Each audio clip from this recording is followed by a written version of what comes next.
اعوذ باللہ من الشیطان الرجیم بسم اللہ الرحمن الرحیم الحمد لأہلہ والصلاة علی اہلہا۔ خاندان عصمت و طہارت پر ایک اور بلند صلوات بھیجیے گا۔ اللہم صلی علی محمد وآل محمد۔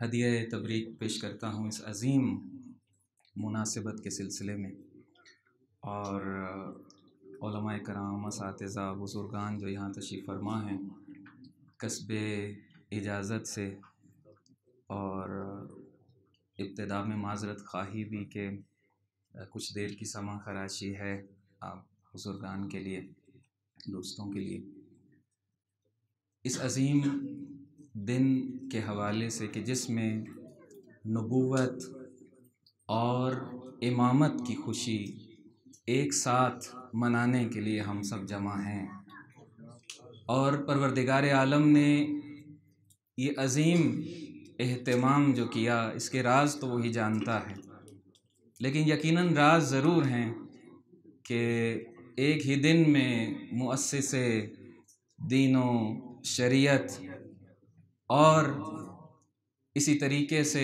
رئیس مکتب کا تشریف لے کر کے آنا اس بشریت کی ہدایت کے لیے، یہ کسی نعمت سے کم نہیں ہے۔ بغیر تمہید کے میں اپنی گفتگو کو شروع کرتا ہوں۔ ایک دفعہ اور خاندان اہل بیت پر صلوات بھیجیے گا۔ اللہم صلی علی محمد وآل محمد۔ پروردگار کی ایک سنت ہے،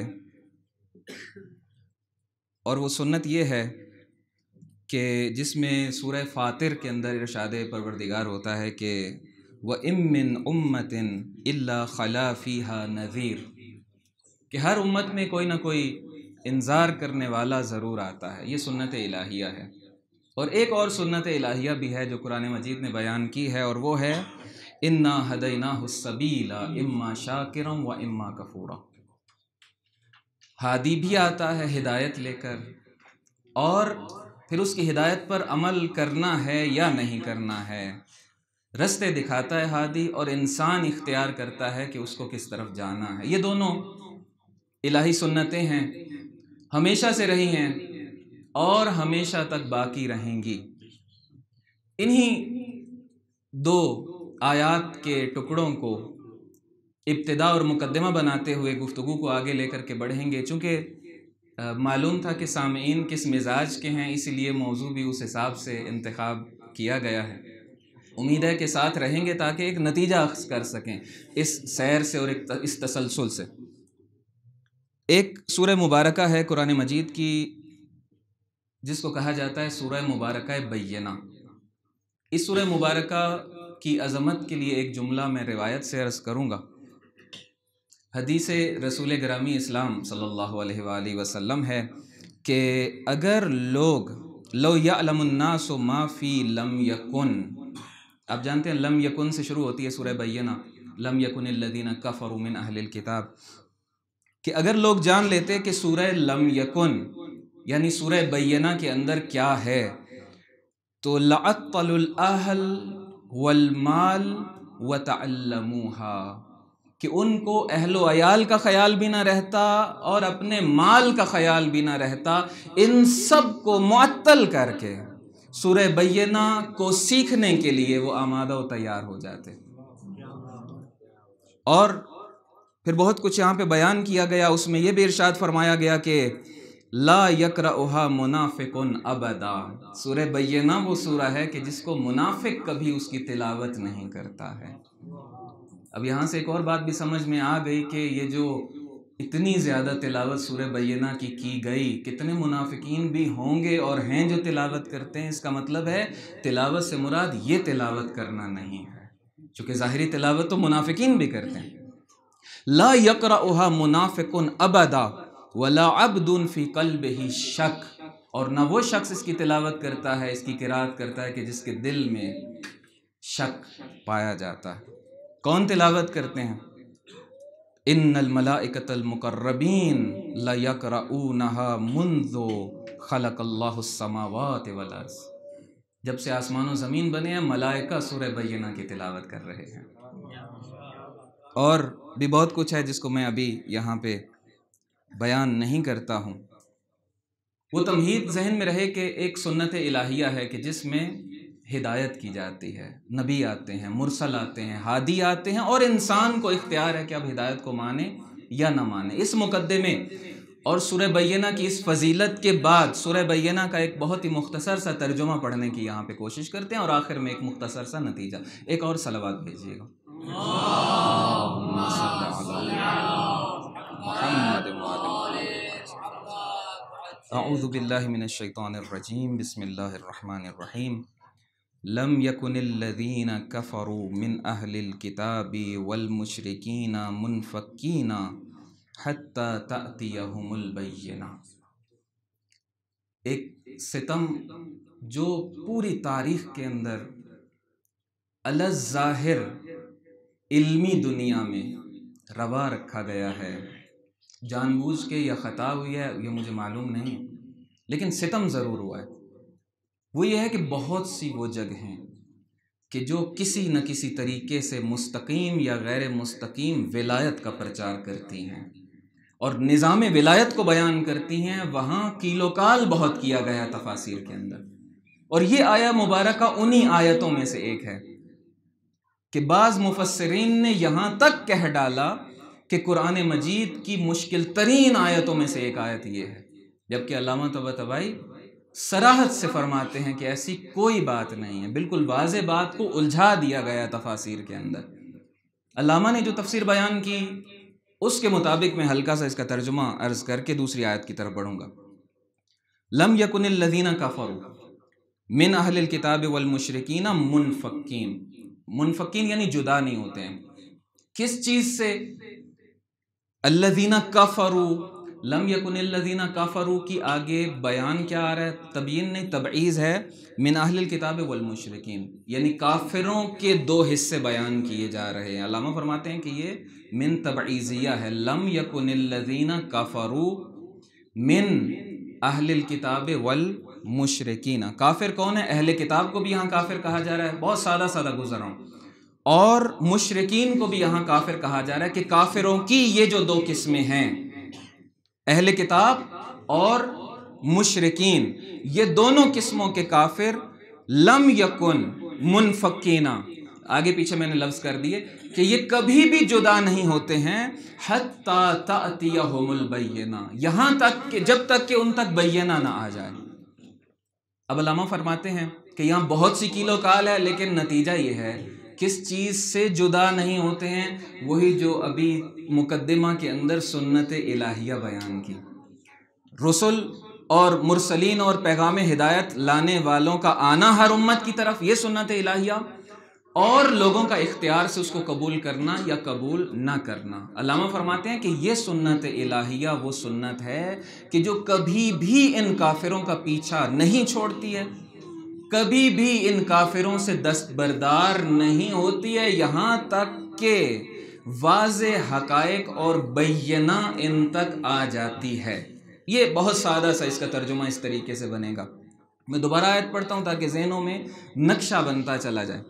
لم یکن الذین کفروا من اہل الکتاب والمشرکین منفکین حتی تأتیہم البینہ۔ یہ سنت الہیہ پیچھا نہیں چھوڑتی ہے یہاں تک کہ بینہ ان تک آ جائے۔ اب اگلا سوال کہ یہ بینہ کیا ہے؟ بینہ واضح بیان، حقیقتوں کا بیان، ہدایت اور تبیین سے ہے بینہ، اسی مادے سے۔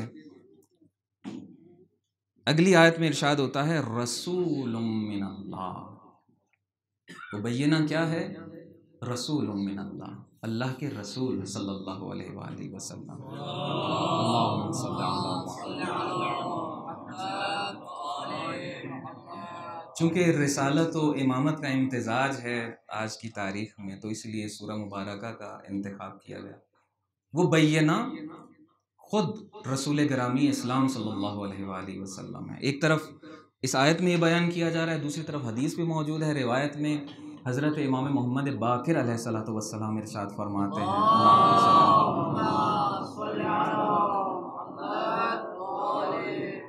کہ بینہ سے مراد رسول گرامی اسلام صلی اللہ علیہ وآلہ وسلم، رسول من اللہ۔ وہ بینہ کافر انکار کر رہے تھے، مشرک انکار کر رہے تھے، اوت الکتاب جنہیں کتاب دی گئی تھی یہود و نصارہ وہ انکار کر رہے تھے، اختلاف کر رہے تھے، ان کے اندر تضادات تھے، ان کے اندر مشکلات پائی جاتی تھیں۔ سنت الہیہ آ گئی، سنت الہیہ نے ان کا پیچھا کیا، اور سنت الہیہ یعنی تبیین ہو گئی، یعنی رسول اللہ صلی اللہ علیہ وآلہ وسلم تشریف لے کر کے آ گئے۔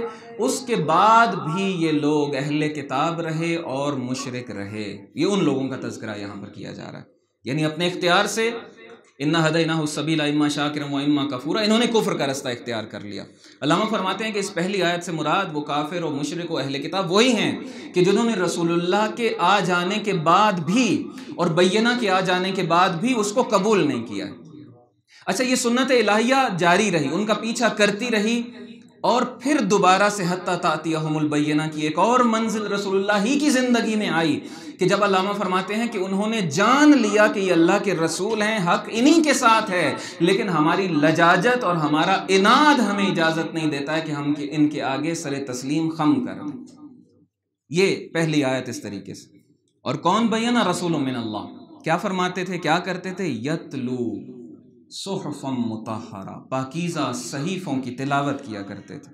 علامہ فرماتے ہیں کہ صحیفوں سے مراد یہاں پر قرآن مجید کے اجزاء ہیں۔ صحیفوں کی تلاوت اللہ کے رسول کیا کرتے تھے، یعنی بینہ آئی، کام کیا کیا بینہ نے؟ یعنی اللہ کے رسول نے صحیفوں کی تلاوت کی ہے۔ وما، ہاں اس سے اگلی آیت، فیہا کتب قیمہ، ان صحیفوں کے اندر کیا ہے؟ کتب قیمہ ہیں۔ کتب قیمہ سادہ لفظوں میں جو علامہ نے بیان کیا وہ یہ ہے کہ وہ لکھے ہوئے دستور، قوانین اور وہ چیزیں کہ جو ہدایتیں قرآن مجید کے اندر آ رہی ہیں ان کو کتب کہا گیا۔ کتب کتابوں سے نہیں ہے، یہاں پہ مکتوب کے معنی میں۔ آپ جانتے ہیں کہ کتب لکھی ہوئی چیزوں کو بھی کہا جاتا ہے، یہاں لکھی ہوئی چیز مراد ہے، یعنی قرآن مجید میں جو قوانین، جو رولز آئے تھے وہ رسول اللہ نے تلاوت کیے ان لوگوں کے لیے۔ وہ کون سے رول سے؟ قیمہ۔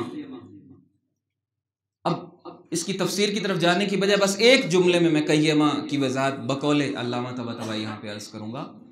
امتوں کو مستحکم کرنے والے قوانین، امت سازی والے قوانین، امت تشکیل دینے والے قوانین، امت کو سربلند کرنے والے قوانین کون سے ہیں؟ کتب قیمہ، جو قرآن مجید کے اندر آئے ہیں اور رسول اللہ صلی اللہ علیہ وآلہ وسلم نے لوگوں کے لیے اور بشریت کے لیے ان کی تلاوت کی۔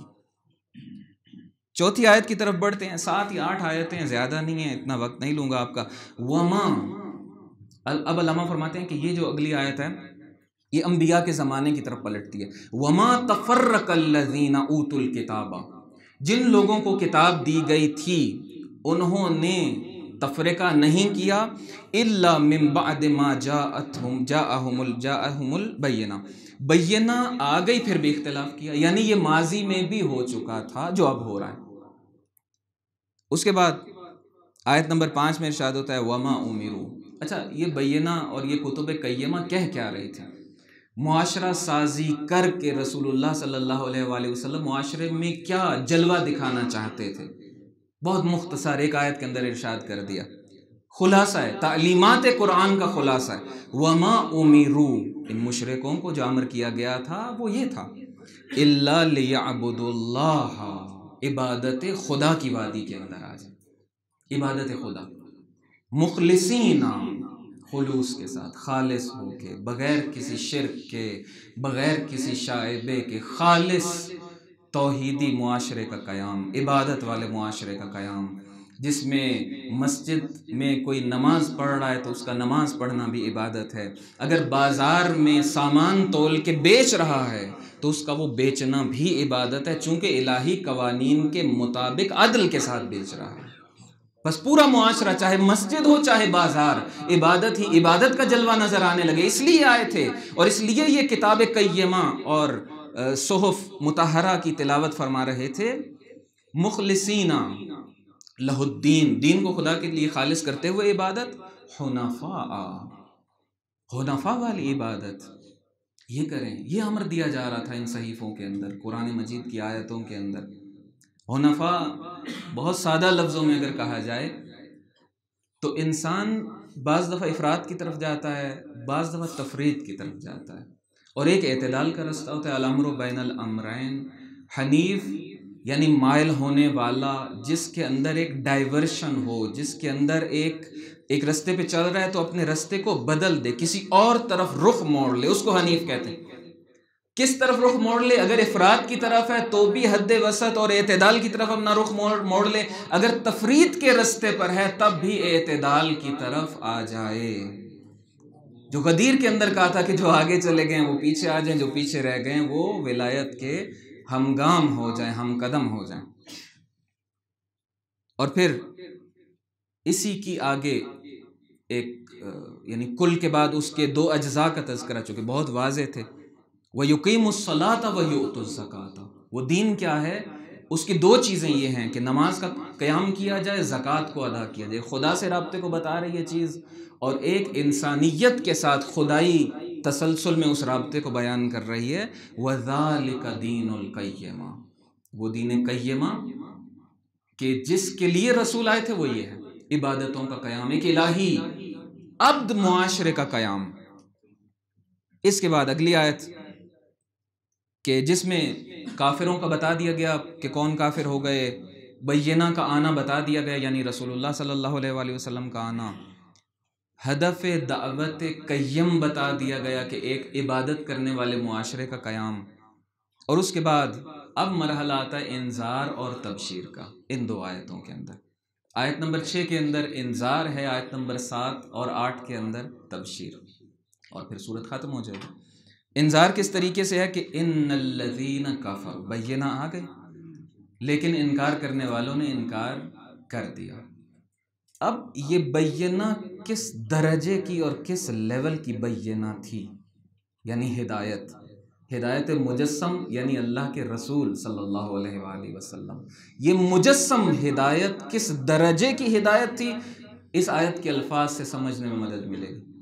ارشاد ہوتا ہے کہ ان الذین کفروا، جنہوں نے کفر کیا یعنی رسول اللہ کا انکار کیا، اس ہدایت کا انکار کیا جو آپ لے کر آئے تھے، من اہل الکتاب والمشرکین. اب وہ چاہے اہل کتاب میں سے ہوں، چاہے وہ مشرکین میں سے ہوں، یعنی چاہے یہود و نصارہ ہوں، چاہے دہری ہوں، چاہے کوئی بھی ہوں، بت پرست ہوں. کہاں جائیں گے؟ فی نار جہنم، آتش جہنم ان کے لیے آمادہ و تیار ہے. البتہ دنیا بھی ان کی جہنم ہی ہے، آخرت بھی جہنم. خالدین فیہا، وہ ہمیشہ اسی کے اندر رہیں گے. خلود کا تذکرہ یہاں پہ. اولئک، وہ جو میں عرض کر رہا تھا کہ یہ آیت بتائے گی کہ یہ بینہ کا درجہ اور لیول کیا تھا. نیکیاں مختلف ہوتی ہیں. ارشاد ہوتا ہے اسی آیت کے آخری حصے میں اولئک ہم شر البریہ. رسول اللہ کا انکار کرنے والے، اس بینہ کا انکار کرنے والے کون ہیں؟ شر البریہ. بریہ یعنی خلائق، یعنی مخلوقات. شر البریہ یعنی بدترین مخلوق. اب مخلوقات کا آپ خود تصور کریں، جن جن مخلوقات کو ہم جانتے ہیں، حیوانات بھی ہیں اس کے اندر، اس میں پتہ نہیں کیا کچھ ہے، غلاظتیں بھی ہیں، نجاستیں بھی ہیں، کیا کچھ نہیں ہے مخلوقات کے اندر. ان لوگوں کو ان نجس ترین مخلوقات سے بڑی نجس مخلوق کہا جا رہا ہے. کن کو؟ جنہوں نے اللہ کے رسول کا انکار کیا ہے، جنہوں نے اس بینہ الہی کا انکار کیا ہے. اولئک ہم شر البریہ. ہم، علامہ فرماتے ہیں کہ انحصار کے لیے، کہ اگر بدترین مخلوق کوئی تصور کرنا چاہتا ہے، ڈھونڈنا چاہتا ہے اور دیکھنا چاہتا ہے تو اس آیت میں آ کر دیکھ لے کس کو بیان کیا جا رہا ہے، اور وہ ہے جو رسول اللہ کے بیان کا انکار کرنے والے لوگ ہیں، اللہ کے رسول کا انکار کرنے والے لوگ ہیں. شر البریہ، بدترین مخلوق ہیں. اور اس سے اگلی آیت میں مومنین کا تذکرہ ہے کہ ان الذین آمنوا وعملوا الصالحات. لیکن جنہوں نے جو ایمان لے کر آئے، تسلیم ہو گئے رسول اللہ کے سامنے، کوئی ایران سے اٹھ کے جا رہا ہے، کوئی کرن میں بیٹھ کے تڑپ رہا ہے زیارت کرنے کے لیے اللہ کے رسول کی، کوئی عاشقانہ طریقے سے پتھر کھا رہا ہے، ستم جھیل رہا ہے، کسی بھی کوئی ہجرتیں کر رہا ہے، لیکن ایمان لے کر آئیں. اور عمل کیسا ہے؟ عمل بھی اس ایمان کے مطابق ہے، عمل صالح ہے. جب یہ اس کا کمبینیشن بنے گا ایمان اور عمل صالح کا، اولئک ہم خیر البریہ، سب سے اچھی مخلوق اگر کوئی جاننا چاہتا ہے، کوئی تصور کرنا چاہتا ہے، تو وہ فرشتوں میں نہ ڈھونڈے اس کو، وہ جناب جبریل اپنی بڑی عظمتوں کے ساتھ، جناب میکائیل، جناب اسرافیل، ان کی صفوں میں نہ ڈھونڈے، وہ ان انسانوں میں ڈھونڈے کہ جن کے اندر یہ سنت الہیہ تھی کہ ہدایت بھی ان تک پہنچے گی اور اپنے اختیار سے صحیح یا غلط کو چنیں گے، اور انہوں نے اس بینہ کی تعلیمات کو قبول کر لیا اپنے اختیار سے۔ اب وہ فرشتوں سے بھی افضل ہیں اور وہ خیر البریہ ہیں کہ ان سے اچھی کوئی مخلوق پروردگار کی تصور نہیں کی جا سکتی ہے۔ اب پتہ چلتا ہے وہ جو نعرے لگائے جاتے ہیں، غلام ہیں رسول کے غلام ہیں، غلامی رسول میں موت بھی قبول ہے۔ عملی غلام جو ہیں رسول اللہ کے، ایمان بھی لے کر آئے ہیں، عمل صالح بھی کر رہے ہیں، اولئک ہم خیر البریہ۔ اور آخری آیت کے اندر ہے کہ جزاؤہم عند ربہم جنات عدن، ان کی جزا کیا ہے پروردگار کے نزدیک؟ جنات عدن ہیں۔ جنات عدن کیا ہوتی ہیں؟ جن کے اندر استقرار ہے، جن کے اندر ثبات اور ثبات ہے، اور جن کے اندر خلود اور جاودانگی ہے۔ جنات عدن یعنی خلود والی اور ہمیشہ والی جنتیں، ہمیشگی والی جنتیں ہیں، ان کے لیے تجری من تحتها الانہار۔ اور پھر اسی خلود کی یعنی عدن کی تاکید دوبارہ سے آ رہی ہے، خالدین فیہا، اور پھر ایک اور تاکید آ رہی ہے ابدا، یعنی 3 مرتبہ ابدیت کا تذکرہ ہے ان جنتوں کے لیے۔ کن لوگوں کے لیے ہیں یہ جنتیں؟ وہ یہی ہیں کہ جنہوں نے اس بینہ کو قبول کیا ہے، اس کے مطابق ایمان اور عمل صالح کی وادی میں قدم رکھا ہے۔ رضی اللہ عنہم ورضوا عنہ، خدا ان سے راضی اور یہ خدا سے راضی۔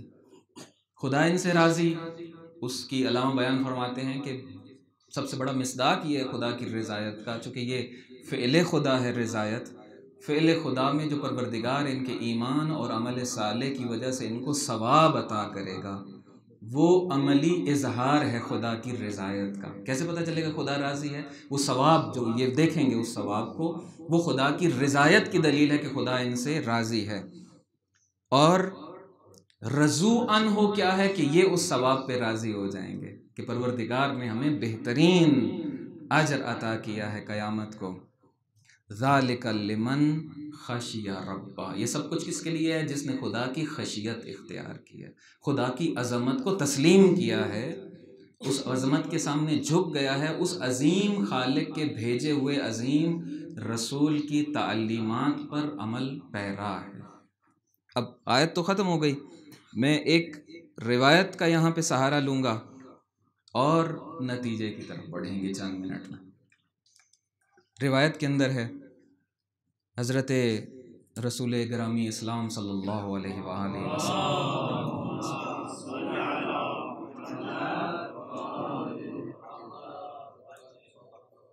نے جب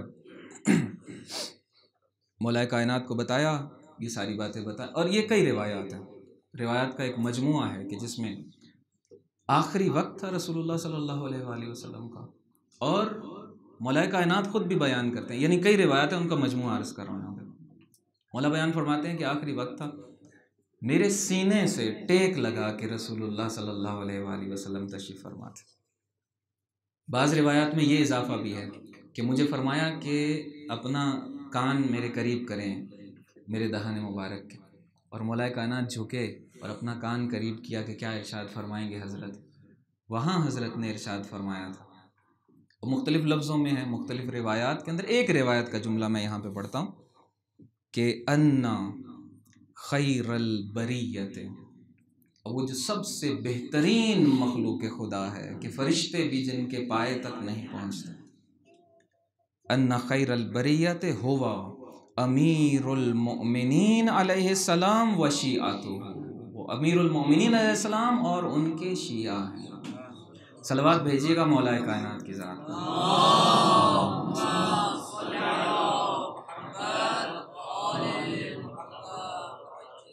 والذین کفروا من اہل الکتاب ہم عدوہ و شیعتہ، وہ ان کے دشمن اور ان دشمنوں کے پیروکار۔ اب یہاں پر نتیجہ کیا نکلتا ہے ان ساری باتوں کا اور اس سیریس اور بور سی گفتگو کا جو جشن والے دن ہوئی. چونکہ بوریت آپ کی پہلے قبلہ زین العابدین کھوئی صاحب اور قبلہ عباس ثاقب صاحب اور ہمارے محترم بھائی دور کر چکے تھے. نتیجہ یہ ہے کہ جس ہدف کے لیے رسول اللہ تشریف لے کر کے آئے تھے وہ ہے امت سازی، امت کا قیام.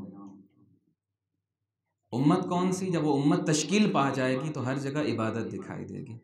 جیسے عرض کیا کہ ان کی مسجد بھی عبادت گاہ، ان کا بازار بھی عبادت گاہ، ان کی ورزش گاہ بھی عبادت گاہ، ان کی سڑکیں، ان کے رستے بھی عبادت گاہ، ان کے گھر عبادت گاہ.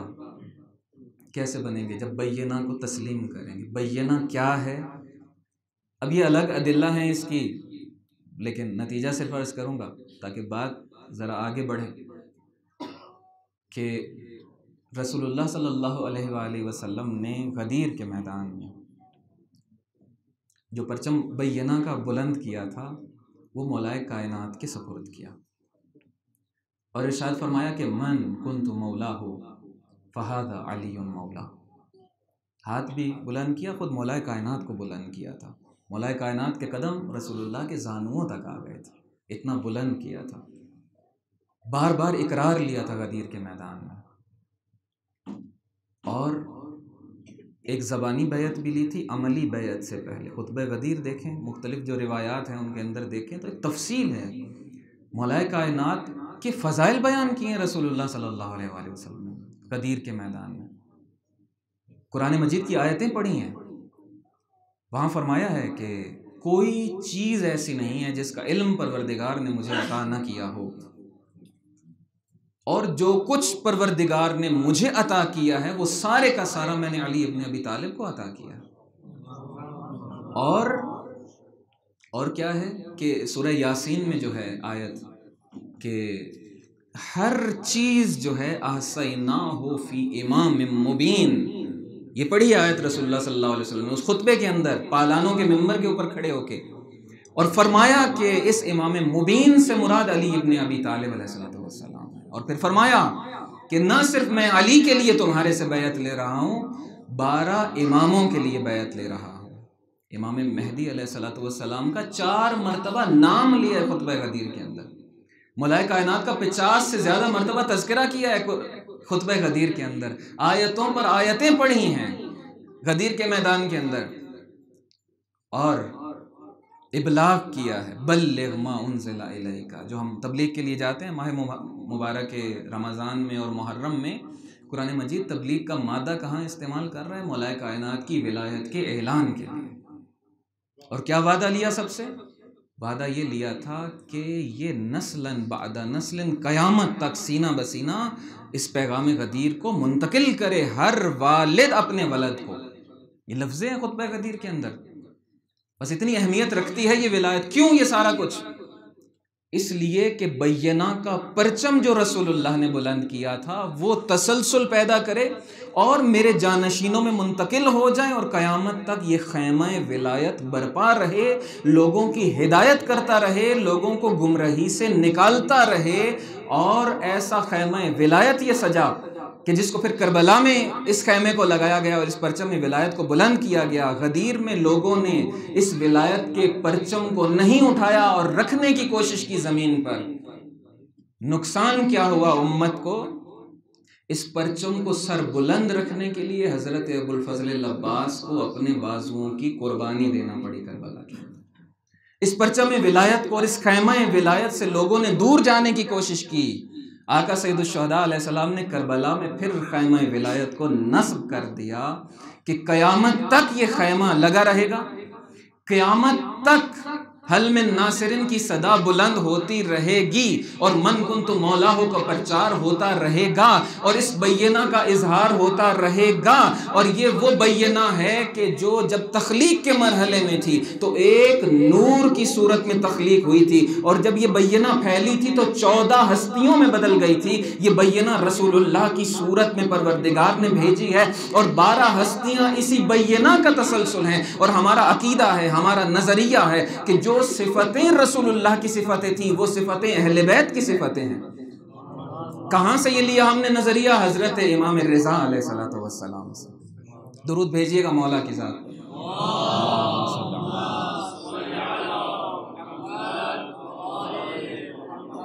ہمارے قبلہ عمران بھائی نے مجھے حکم دیا تھا، بلکہ بتایا تھا کہ مجھے 5:30 بجے کہیں جانا ہے، اور میں نے آگا سے پلٹ کے یہ عرض کی تھی، چونکہ شوخی بھی آگا سے کر لیتے ہیں، کہ ٹھیک ہے میں کوشش کروں گا 5:30 سے پہلے ہی ختم کر دوں، اور اگر پہلے ختم نہ ہو سکی تو پھر آپ تو چلے جائیں گے، پھر بعد والی باتوں سے آپ محروم رہ جائیں گے۔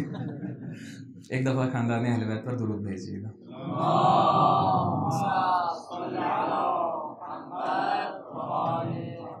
جب حاکم وقت نے پوچھا کہ آپ کی فضیلتیں کیا ہیں، مولا کائنات کی فضیلتیں کیا ہیں، تو مولا نے مباہلہ والی آیت پڑھی تھی، اور اس میں مولا کائنات کو نفس پیغمبر بتایا تھا، اور پھر استدلال کس طریقے سے کیا تھا یاد ہے، سنا ہوا ہے آپ سب نے۔ اس سے پوچھتے ہیں کہ کیا رسول اللہ صلی اللہ علیہ وآلہ وسلم سب سے افضل نہیں غیر اللہ میں؟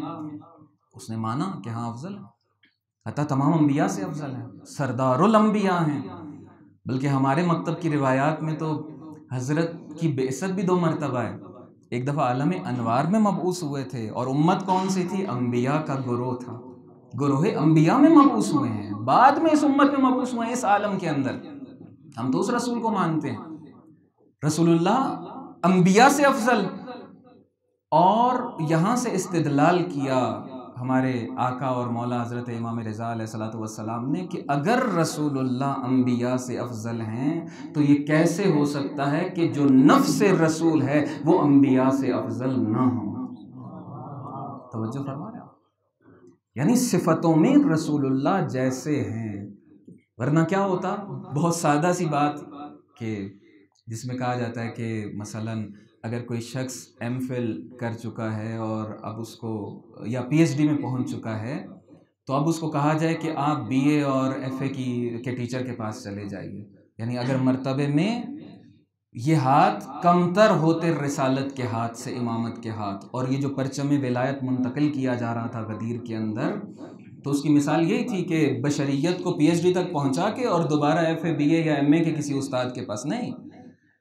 اگر بہتر نہیں آنے، جو کہ نہیں آ سکتے رسول اللہ سے، تو کم سے کم تقاضا یہ ہے، البتہ ادلہ موجود ہے، میں صرف خلاصہ عرض کر کے آگے بڑھ رہا ہوں اور بس ختم بھی کر رہا ہوں یہاں پہ، کم سے کم یہ ہے کہ رسول اللہ جیسے ہوں جو اس کو تسلسل دے سکیں اور اس کو لے کے آگے بڑھ سکیں، الا انہ لا نبی بعدی، فرق صرف یہ ہے کہ نبوت نہیں ہے ان ہستیوں کے پاس۔ بس ساری صفات کے اندر مولائے کائنات اور اہل بیت اطہار علیہ الصلوۃ والسلام، تمام ائمہ رسول اللہ جیسے، علم میں رسول اللہ کے علم جیسا ان کا علم، شجاعت میں رسول اللہ کی شجاعت رکھنے والی یہ ہستیاں، کردار میں رسول اللہ کے کردار والی ہستیاں، افکار میں رسول اللہ کے افکار والی ہستیاں، بینہ ہونے میں، یہ ساری تمہید کیوں باندھی؟ اس لفظ کے لیے کہ بینہ ہونے میں بھی رسول اللہ جیسے ہیں، جس طرح سے رسول اللہ کو پروردگار نے بینہ بنا کر بھیجا تھا، اسی طرح سے 12 بینہ ایسی ہیں، کل 14 بینہ ہیں، کل 14 ہدایتیں ایسی ہیں کہ جو ہمارے لیے ہیں۔ اگر ہم ان 14 ہدایتوں سے متمسک ہوں گے، ان ہدایتوں کو سمجھیں گے، کس امام نے کون سی ہدایت کی ہے، کس امام نے کیا بیان کیا ہے، کون سے امام کیا رسالت لے کر کے آئے تھے، آج کا زمانہ کس سے مماثلت رکھتا ہے، ہمیں اپنی سرکمسٹانسز اور اپنی شرائط کے اندر، جس کو فارسی میں شرائط کہتے ہیں، کون سی ہدایت پر اس وقت عمل پیرا ہونا ہے، تو وہ امت سازی کی طرف بڑھنے والے قدم ہیں۔ یہ مجموعہ ان لوگوں کا ہے کہ جو تیار ہو رہے ہیں امت سازی کے لیے، علماء، طلاب۔ اور امت سازی کیسے ہوگی؟ جب امام کی شناخت ہوگی، جب بینہ کی شناخت ہوگی۔ اور آخری نقطہ یہ ہے، رات ایک نجی گفتگو تھی گھریلو سطح پہ، وہاں پر یہ بات عرض کی تھی، اور آج یہاں آخری نقطہ اسی کو بیان کرتا ہوں۔ ایک دفعہ خاندان اہل بیت پر درود بھیجیے گا۔